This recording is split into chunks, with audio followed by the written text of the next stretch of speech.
Hello and welcome.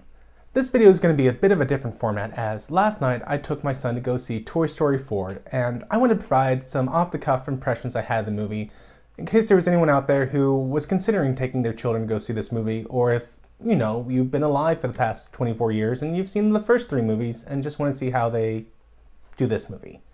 So this is going to be a spoiler for your review. I might mention 1 or 2 things, but don't worry, it's nothing that you wouldn't see coming from a mile away anyway.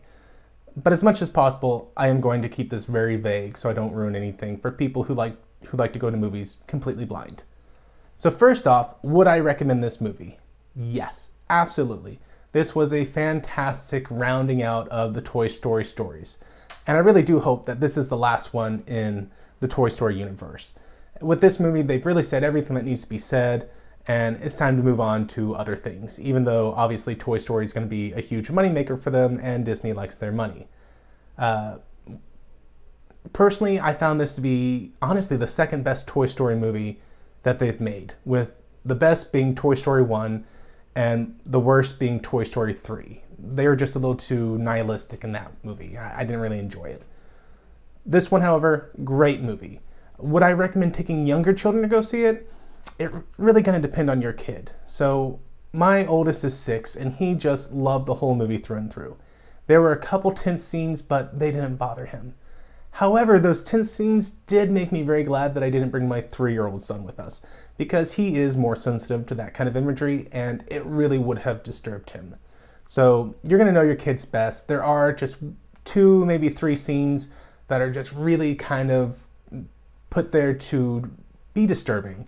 And just keep that in mind. Will adults enjoy it?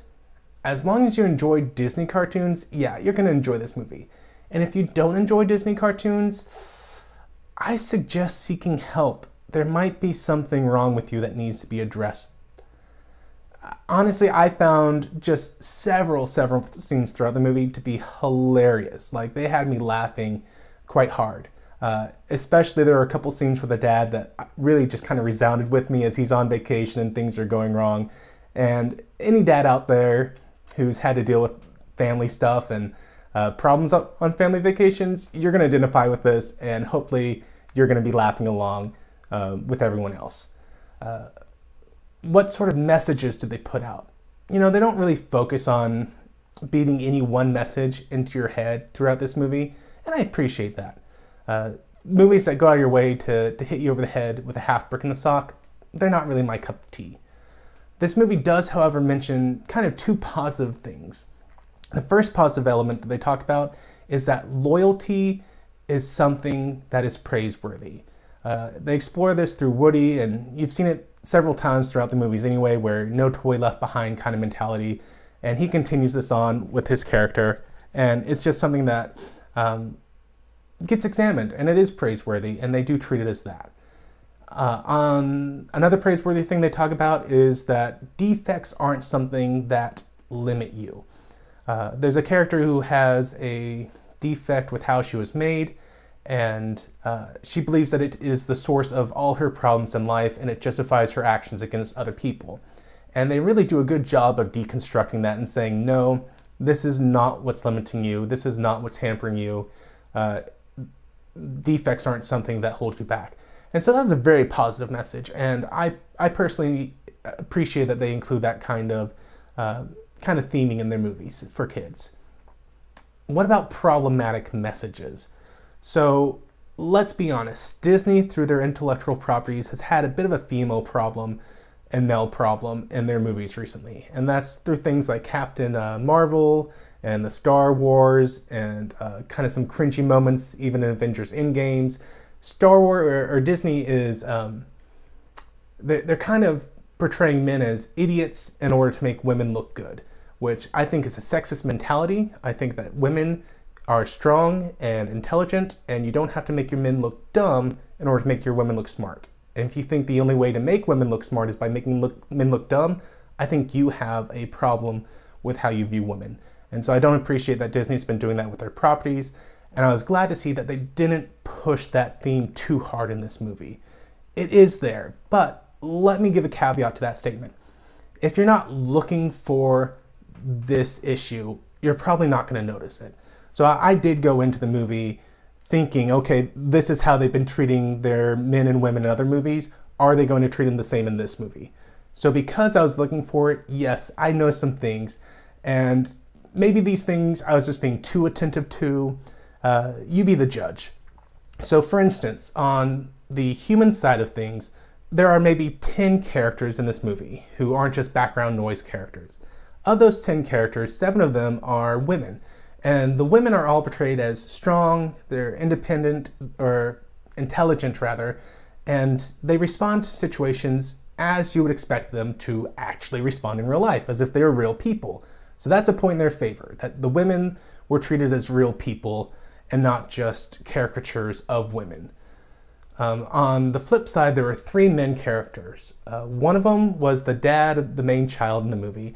And like I said, he was kind of the bumbling, butt of the punchline joke character. And, you know, it wasn't too bad. The jokes that came from this were actually quite humorous, so it didn't offend me in any sort of way. I enjoyed the jokes. It was just weird when you looked at it and you realized that there were so few male characters in the movie. I'll talk about that moment in just a minute when it kind of clicked for me. The other male character that was really noticed was there was a carnival worker, and he was your stereotypical crooked carny. And so that was the 2 male characters that really were focused on. There was one last male character. For a brief moment, the dad gets pulled over by a police officer, and the officer is a man. And obviously he's not happy, but at the same time, he isn't like aggressive and evil, something that they kind of do with police officers in movies nowadays. So I appreciated that. The officers in this movie were actually respectful, they were doing their jobs, they were there to help, and they were there to enforce the law. So that was a point in this movie's favor. The thing that made me realize how few male characters there were was there's a point at which a little girl is lost, and the police officer that ends up finding her is a woman police officer. And they cut to the next scene, and there is a second police officer who is with the parents trying to find the child, and she's also a woman. And this happens toward the very end of the movie, and when both the police officers were women, it made me go, oh, wait a minute, that's kind of unusual on a pure statistics level. And it made me think back through the rest of the movie and go, oh yeah, you know, there weren't really any men through this movie. Like I said, the male police officer appears for just a moment, and then the carny is just kind of there to swindle people. He doesn't have any sort of main role. And so the main focus is really just the dad. Like, the dad is the only true male character in this movie, and he's certainly not a role model to be emulating for any boys out there. On the toy side of things, again, they kind of make the male characters dumb, but it kind of fits for the story also. Like, the weirdest thing that happens is that they make Buzz dumb about one specific thing. And it's a very specific thing, but it's also something where you go, really? Buzz doesn't know what this thing is? And yeah, it sets the movie up for just some hilarious moments and jokes. So no big complaint there, but it was kind of a weird thing to do to the Buzz character. Woody is bumbling, but he's always been bumbling. Since the very first Toy Story, he's been this rag doll, arms flailing, feet flipping around kind of character. So they didn't go out of their way to change Woody. They do a couple scenes where they take the badge off of his outfit and deliberately give it to a female character, and a big deal is made about this. Ooh, yay, now the girl's a sheriff. And it's one of those things where it's like, you know, it makes no sense to do that. Not that it makes no sense to make the girl the sheriff, but it makes no sense for everyone to be applauding and praising this as if this was the goal the female had the whole time. Because it's not. That hasn't been her character through these movies. And so just to do this applauding moment was kind of a weird virtue signaling moment for me. They also have a few moments where they have a female character put Woody in his place, that he stepped out of line and he needs to shut up and follow the women because they know best. Which, in context of the scene, yes, the woman actually does know best in this situation, and it actually makes sense in the context of the movie for her to know better than Woody, and Woody does need to listen. However, just in the larger culture of things, it's one of those things where you go, okay, they're doing this because of the culture of our nation right now, and not because of the story by itself. So those were the two kind of little moments they did with Woody. For the rest of the toy characters, yeah, the men were all bumbling idiots. There's especially one pair of characters who were sewn together at the hand, and they were just complete idiots, but they were hilarious too. So no complaint there. For the female toy characters, they're all strong, intelligent, independent characters. That's just how they're portraying them in the movie. Again, it's not going to be anything super obvious. They're not going to beat you over your head with it. Nothing to write home about. I did go into the movie kind of looking for these things. So if you look for something to be offended by, you're going to find something to be offended by. Now, is there any sort of language or innuendos that you need to worry about with your kids? No, you don't need to worry about anything like that.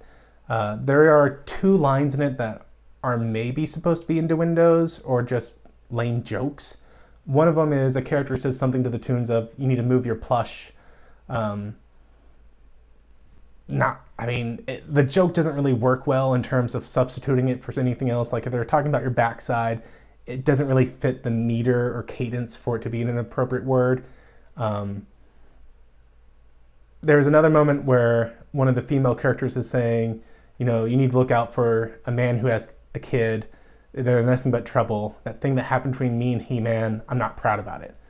And saying the line again, I still don't get what they're trying to go for. I'm not sure if they're trying to imply that they had some sort of sexual relationship or what. But like I said, these innuendos, you're going to miss them, quite frankly. So you don't need to worry about your kids picking up something inappropriate or running around screaming something that they thought was a funny line, but you know is actually supposed to be an inappropriate line, and you're just cringing next time you're in an outing because your kid's yelling this inappropriate line. You're not going to have any moments like those. So yes, I greatly enjoyed this movie. I highly recommend if you want a clean, safe, enjoyable movie, this is a great one to take your kids to. Well, that's it for this video. I hope you enjoyed it because I enjoy making these. Be sure to comment below on any other media you'd like me to review or how you think I could improve my videos moving forward. Or maybe you've seen Toy Story 4 and you think I'm just wrong about everything in what I've said. Let me know. I'd love to hear from you. Until the next time, may the Lord bless you and keep you. May He cause His face to shine upon you and be gracious to you. May the Lord lift you up and give you peace. Amen.